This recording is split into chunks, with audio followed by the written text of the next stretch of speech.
walhamdulillah wassalatu wassalamu ala rasulillah wa ala alihi wa sahbihi wa mawalah.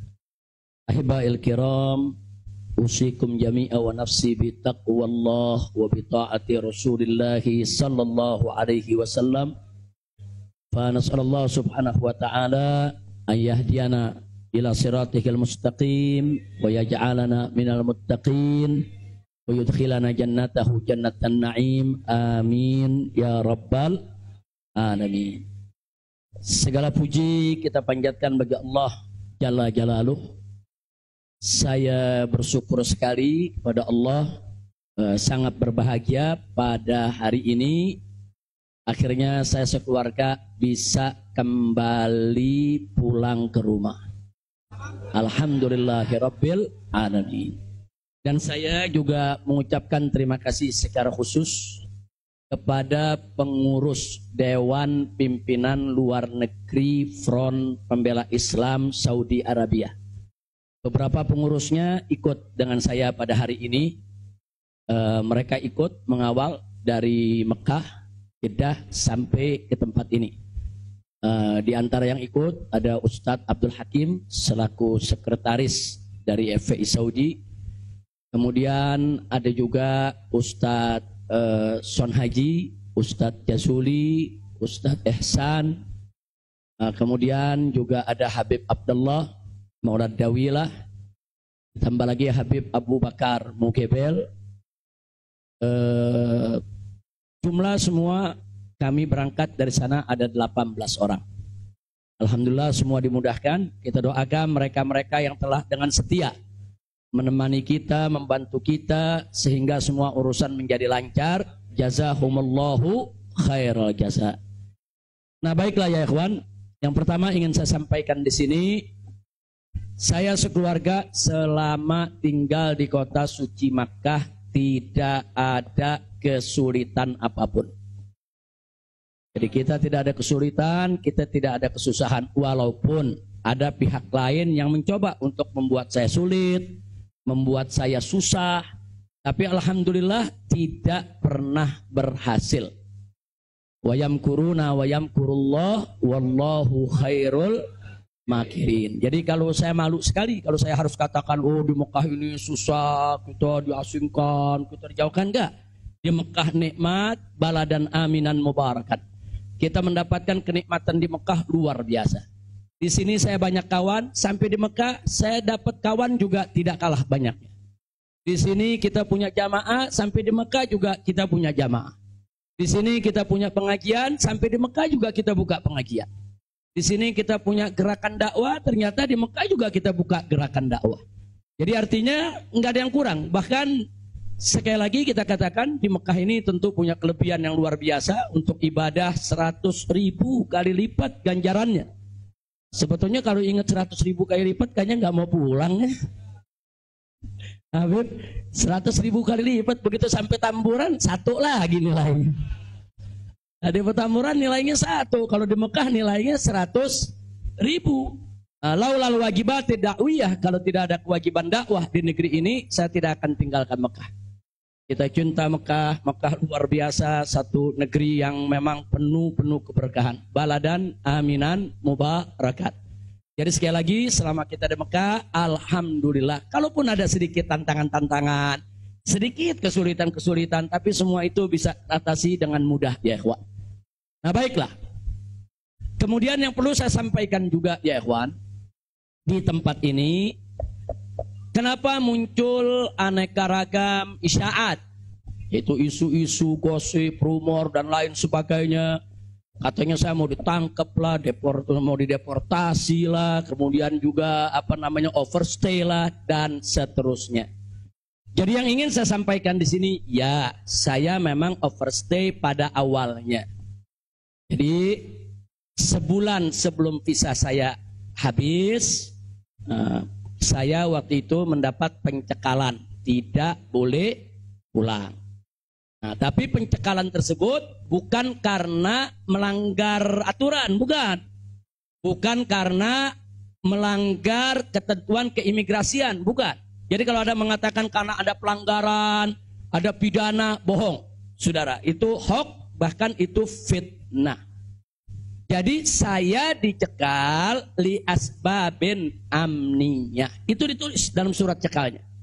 Li asbabin amniyah, karena alasan keamanan.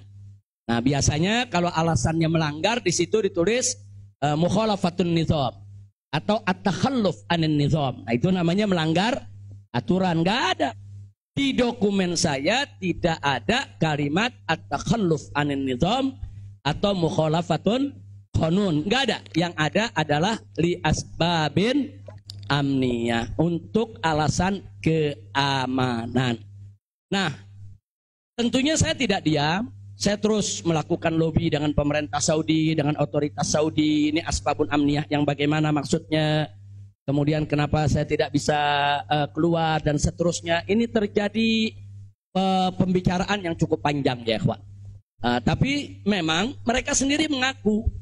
Jadi saya ini di sana diperiksa oleh Badan Intelijen Saudi. Saya diperiksa oleh Dewan Keamanan Saudi, saudara. Nah, belakangan saudara, kenapa saya diperiksa? Mereka mendapatkan laporan sampah dari negeri ini ya. Jadi mereka bilang ini zubalah. Nahnu nahsul alal maklumat kadhibah. Kita mendapat informasi yang bohong. Bahkan mereka bilang zubalah. Zubalah itu sampah ya kawan. Informasi sampah tentang Anda. Jadi katanya saya ini buronan, melarikan diri. Ada persoalan hukum yang saya hadapi. Saya ini katanya red notice. Kemudian ada lagi yang mengatakan kalau saya ini saudara orang politik yang selalu bikin keributan di mana-mana, nanti bahaya untuk keamanan Saudi. Nah, ini laporan-laporan semacam ini. Saya tidak mau menuduh siapa yang melapor, si A atau si B atau si C ya kawan. Tapi ini ada. Dan ini bukan laporan dari orang biasa. Kalau laporan dari orang biasa, saudara nggak bakal dihiraukan oleh pemerintah Saudi. Ini tingkat negara. Ini bukan tingkat RT, bukan tingkat RW, ini tingkat negara. Negara Saudi mendapatkan laporan. Berarti yang memberikan laporan ini, saudara, ini tingkat tinggi juga. Nah, tapi ala kulli hal semua kita buktikan. Mereka bilang, apa betul?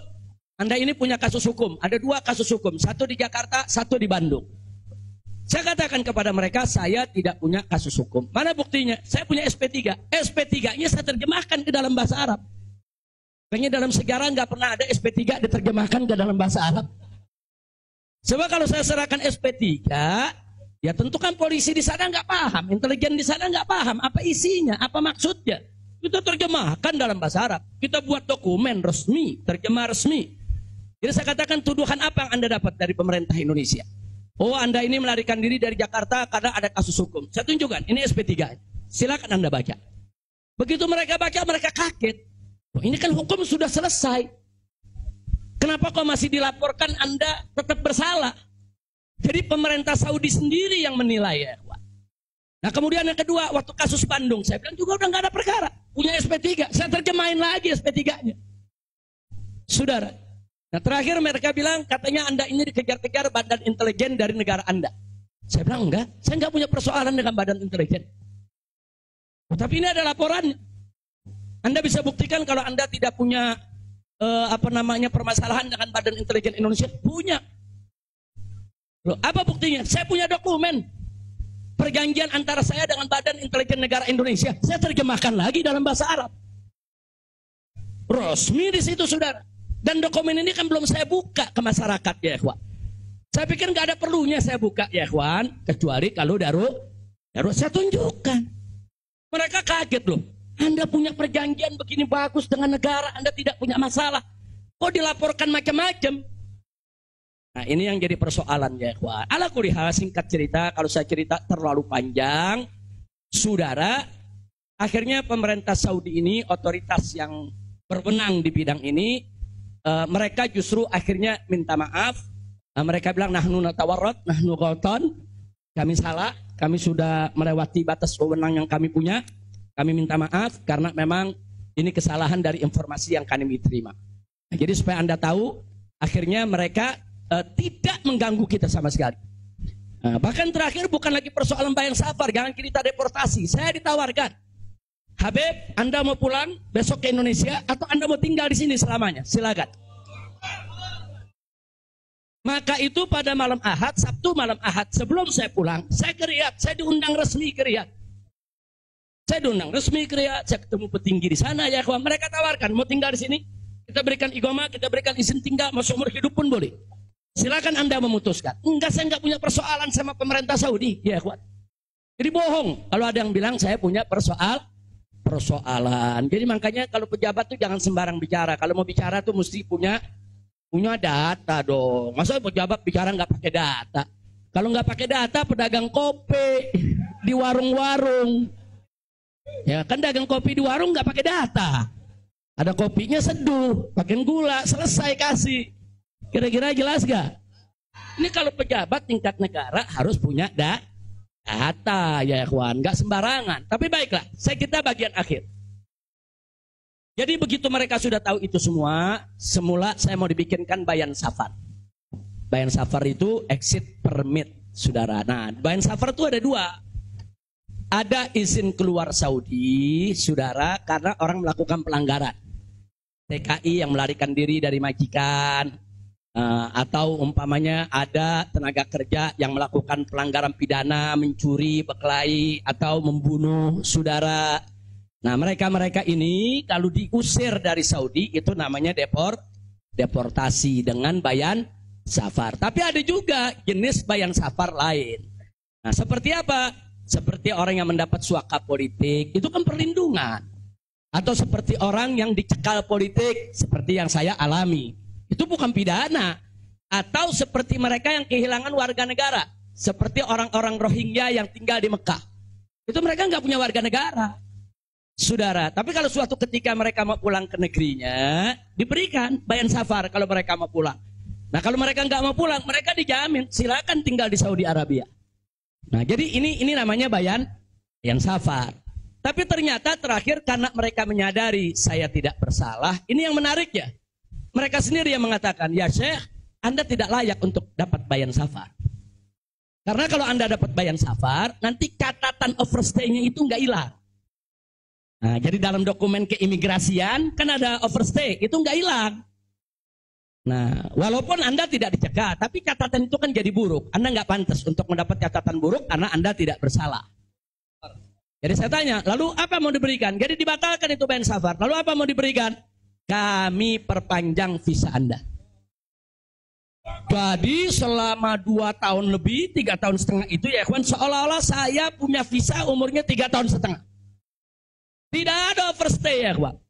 Nah, cuman pada saat mereka tanya, mau diperpanjangnya sampai kapan ya Syekh? Dia tanya, saya mau sebulan, mau 2 bulan lagi. Saya katakan enggak, saya mau pulang tanggal 9 insya Allah. Jadi cukup bayan safar, bukan bayan safar, tamdidnya cukup sampai tanggal 11 ya kawan. Nah, cukup tanggal 11, tanggal 9 insya Allah saya pulang. Nah, jadi ini yang perlu saya sampaikan sekaligus klarifikasi, bohong. Kalau ada mengatakan saya melanggar aturan di sana, saya dicari, saya mau dipenjara, bohong. Nah, dan saya sesalkan kalau kalimat-kalimat semacam itu keluar dari mulut pejabat ya kawan. Kira-kira jelas tidak? Paham semua? Baik. Nah, ternyata upaya mereka menggagalkan saya pulang, saudara, nggak berhenti sampai di situ. Nah, ada yang menarik, saudara. Saya sudah beli tiket, sudah pesan penerbangan tanggal 9. Tiba-tiba dari Indonesia ini ada yang membuat email atas nama saya. Namanya Habib Muhammad Rizik Syihab. Saudara, pakai foto saya. Email ini dikirim ke travel tempat saya memesan tiket. Nah, apa isi pesannya? Bahwa kami tidak jadi berangkat. Mohon dibatalkan, kami punya jadwal. Jadi ada upaya begitu. Ini bukan. Jadi ada yang bilang, ini kan cuma pura-pura jadi korban. Ini pura-pura playing victim. Enggak, memang benar mau dibatalkan ya, kawan. Tapi ala kulihal travelnya telepon langsung ke kita. Apa betul Anda ingin membatalkan? Kita bilang enggak. Ini ada email dari nama Anda. Saya katakan itu email palsu. Nah, ala kulihal tidak dibatalkan. Tapi nggak puas sampai di situ, ya kawan. Malam Ahad kemarin, malam Ahad yang lalu, pada saat saya ke Riyadh, ada gerakan lagi. Mereka membuat email atas nama travel. Travel tempat saya beli tiket. Nah, travel ini kan ngambil tiketnya ke bagian marketing. Saudi ya, Pak. Ternyata kursi Saudi itu sudah diborong oleh marketing di Turki, di Istanbul. Jadi dibuatlah email atas nama travel, dikirim ke Istanbul. Minta supaya jadwal saya, istri dan 2 putri saya dibatalkan. Dan dibatalkan. Jadi malam-malam Ahad itu sudah batal. Saya punya jadwal ya, Pak. Tapi saya katakan kepada teman-teman pengurus FPI di Mekah, jangan diumumkan. Diam, kalau diumumkan ini nanti, kalau ini diumumkan ya ikhwan, padahal kita kan masih punya peluang untuk melawan itu. Kita masih punya peluang untuk memperbaharui. Kita masih punya peluang untuk beli tiket lain. Maka itu kita diam, tidak kita umumkan. Kalau yang pertama kita umumkan. Pembatalan yang pertama itu kita umumkan. Yang kedua tidak kita umumkan. Nah, tujuan saya kedua untuk tidak diumumkan apa? Supaya musuh-musuh, penjahat-penjahat, bajingan-bajingan yang membuat itu sudah merasa menang ya ikhwan. Dia kan merasa menang, ketawa-ketawa. Udah batal lo. Besok kalau lo ke airport, begitu masuk ke counter, nama sudah tidak ada. Biarin aja dia senang ya ikhwan. Gak apa-apa, biar dia senang. Jadi sengaja kita biarkan. Nah, kemudian kita hubungi travel yang ada, kita minta untuk ganti kode booking. Nah, ada tambahan biaya, kita tambah biayanya. Tetap kita minta tanggal itu untuk kita dapat kursi. Dan kita dapat. Kita diam ya ikhwan. Kita nggak umumkan kalau kita punya tiket baru. Nah, ini kita tidak umumkan. Lancar semua. Tapi ternyata jebol juga informasi ke mereka kalau saya punya tiket baru ya ikhwan. Lalu apa yang terjadi? Pesawat berangkat jam 7. Dari jam 11 siang saya sudah kirim orang untuk check-in. Jam 2 kita sudah full semua, kita sudah dapat check-in. Barang sudah masuk. Tiba-tiba jam 4 sore di airport dapat panggilan, saya punya putri yang satu tiketnya batal. Ini permainan gila-gilaan ini ya, kawan. Nah, kita tanya, kita konfirmasi ini bagaimana bisa batal ini? Ya alasannya katanya ada ATM palsu lah, ada orang mengaku bahwa ATM-nya dipakai lah, duitnya dicuri lah, dan lain sebagainya. Tapi tujuan dia, kalau saya punya putri itu batal, saya nggak bisa berangkat. Kenapa? Karena saya kafilnya. Peraturan di Saudi nggak boleh kafil keluar. Saya ini kafilnya kalau anaknya tidak keluar. Kalau anak istri keluar, saya tidak keluar masih boleh. Tapi kalau saya keluar, sementara anak istri tidak keluar, nggak boleh. Itu peraturan di Saudi. Jadi sekarang dia batalkan satu supaya saya nggak ikut berangkat ya, kawan. Nah, jadi ini terjadi. Nah, jam 4 sore itu kita berkutat. Tapi alhamdulillah, saudara, otoritas Saudi bantu kita. Mereka juga terkaget-kaget. Oh, ini ada apa ini? Kok pembatalan bisa begini? Mereka nggak pernah alami ini semua ya, kawan. Nah, akhirnya jam 5 sore semua bisa teratasi. Jam 6 sore kita sudah masuk ke ruang tunggu dan jam 7 kita sudah bisa berangkat. Alhamdulillah. Nah, di sini yang saya ingin sampaikan ya, kawan. Kalau Allah sudah menentukan kita pulang, mau kekuatan apapun yang mencoba untuk menghalangi tidak akan pernah mampu untuk melawan kehendak Allah. Alhamdulillah. Dan Nabi sudah mengingatkan kita, saudara. Sudah mengingatkan kita dari jauh-jauh hari, hatta manusia dan jin ini bersatu untuk memberikan manfaat kepada engkau, tidak akan pernah bisa kecuali manfaat yang sudah ditetapkan oleh Allah. Begitu juga saudara, manusia dan jin rame-rame bersatu untuk mencelakakanmu. Saudara, tidak akan pernah kamu bisa celaka kecuali sesuatu yang sudah ditetapkan oleh Allah. Maka itu saya mengajak semua di sini belajar dari ini semua. Saudara, dekatkan diri kepada Allah, tingkatkan tawakal kita, jangan takut dengan orang-orang yang ingin berbuat jahat kepada kita semua. Enggak usah khawatir. Wa yamkuruna wa yamkurullah wallahu khairul. Makin tancapkan dalam diri kita la haula wala quwwata illa billahil aliyil azim. Tancapkan itu ya kawan. Jangan pernah takut. Nah, buktinya akhirnya kita bisa pulang. Alhamdulillah. Hada min fadli rabbi liyabluwani ashkur am akfur ya kawan. Dan memang kemarin itu pada saat saya ke imigrasi Saudi, mereka juga bingung. Karena ini bukan urusan imigrasi, tapi ini otoritas keamanan nasional Saudi. Mereka bilang nggak pernah ada orang pakai bisa ziarah orang asing bisa hidup 3,5 tahun di Saudi tanpa denda, tanpa blacklist. Nah, ini semua karunia dari Allah. Jadi tidak benar kalau kita di sana kesulitan, kesusahan, enggak. Kita di sana senang, kita di sana bahagia, bahkan sedih sekali kita tinggalkan Mekah kalau tidak ada kewajiban dakwah di sini. Sekali lagi saya katakan, saya tidak ingin meninggalkan Mekah. Di Mekah semua Allah ganti, lebih indah yang Allah ganti ya kawan. Saya di sana rezeki mengalir terus, makan, minum, semua serba berkecukupan, dikit Allah tidak kurangi. Bahkan apa yang kita dapatkan di sana jauh lebih nikmat, lebih berkah ketimbang sebelum saya ke kota suci Makkah. Jadi sekali lagi, alhamdulillah, kalau kita berjuang di jalan Allah, percayalah Allah tidak akan pernah meninggalkan kita. Enggak, Allah enggak bakal tinggalin kita ya kawan. Dimanapun kita berada, Allah enggak bakal tinggalkan kita. Kalau kita berjuang untuk Allah, intan surullah, yang surkum. Jika kamu, ya ayyuhalladzina amanu, hai orang-orang yang beriman, intan surullah, jika kamu memenangkan Allah, membela Allah, berjuang untuk Allah, yang surkum, niscaya pasti Allah akan memenangkan kamu sekalian. Jadi jangan takut. Allah dengan caranya Allah punya kemauan ya kawan. Allah akan selamatkan kita, Allah akan lindungi kita, Allah akan beri keberkahan kepada kita. Dan selama di Mekah, alhamdulillah, saya juga sudah menyelesaikan yaitu disertasi doktor saya sebanyak 1000 halaman ya kawan. Dalam bahasa Arab, alhamdulillah semua berkah. Dan saya punya putri juga yang tinggal di Mekah, akhirnya punya kesempatan menghafal Al-Quran.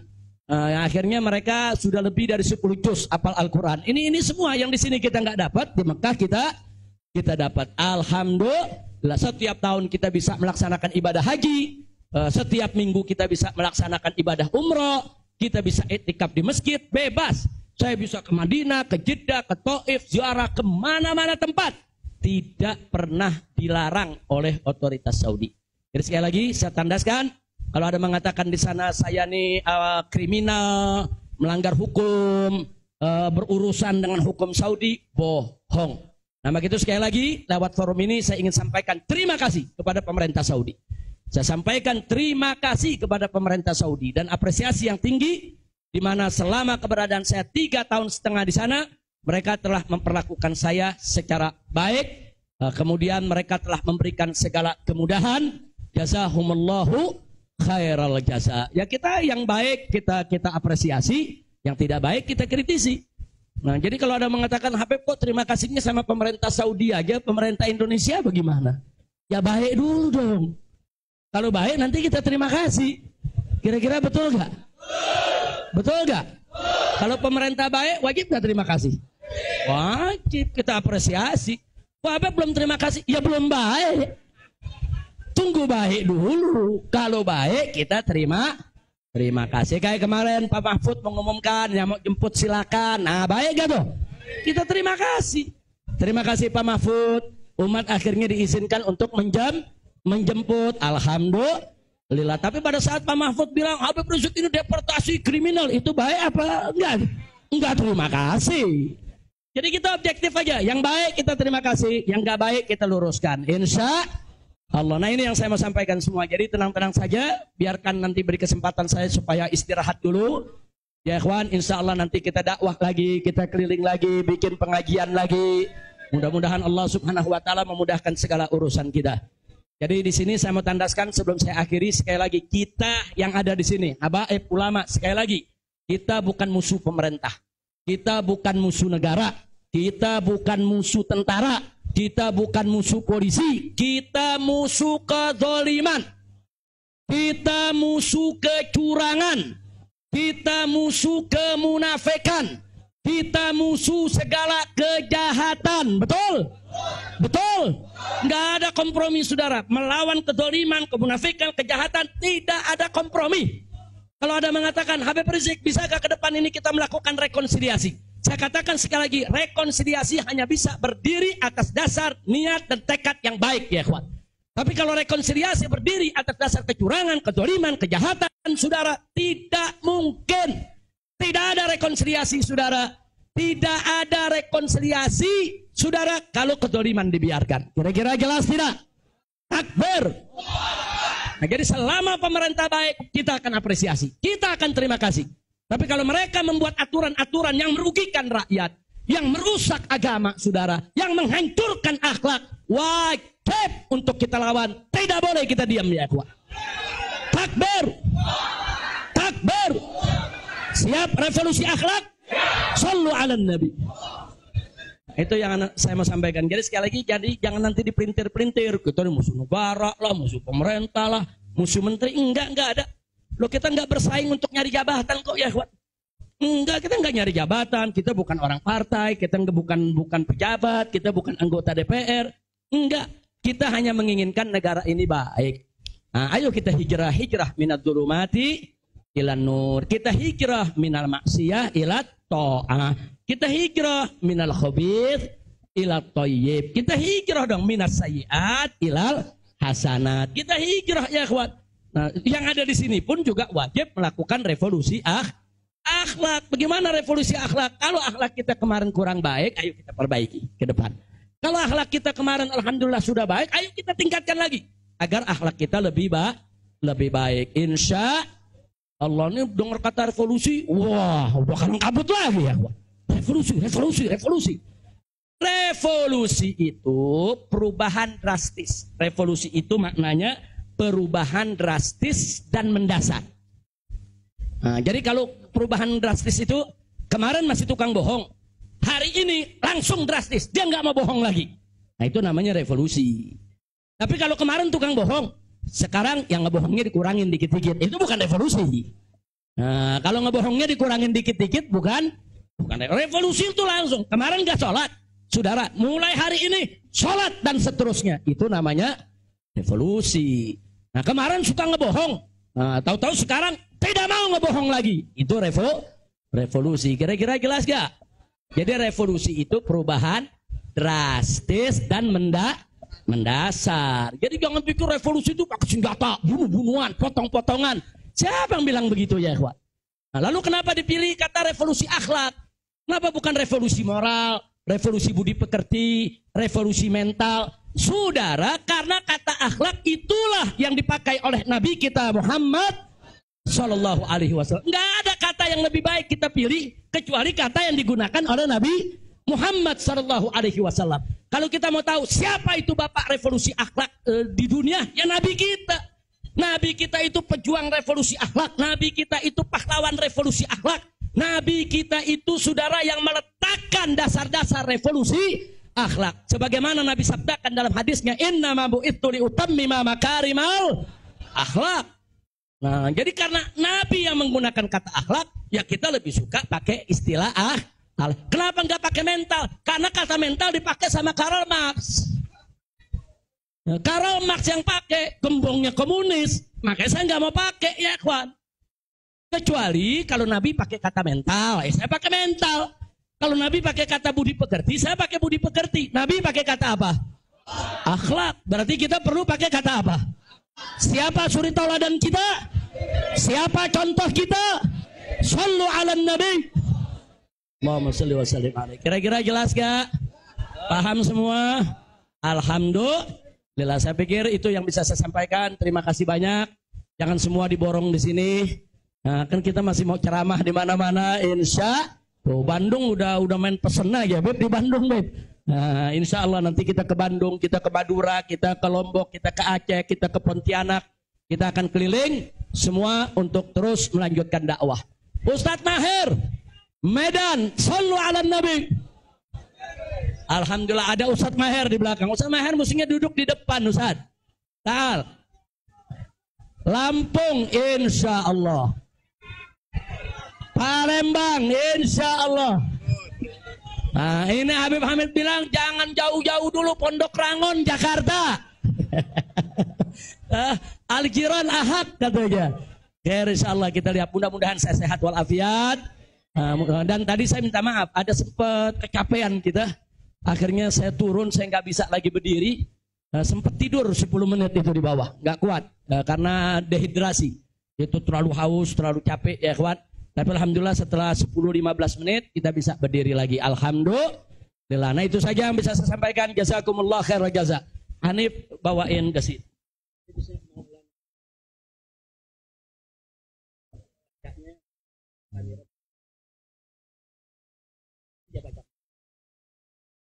Allah Allah Allah Allah ma lana maulan siwa Allah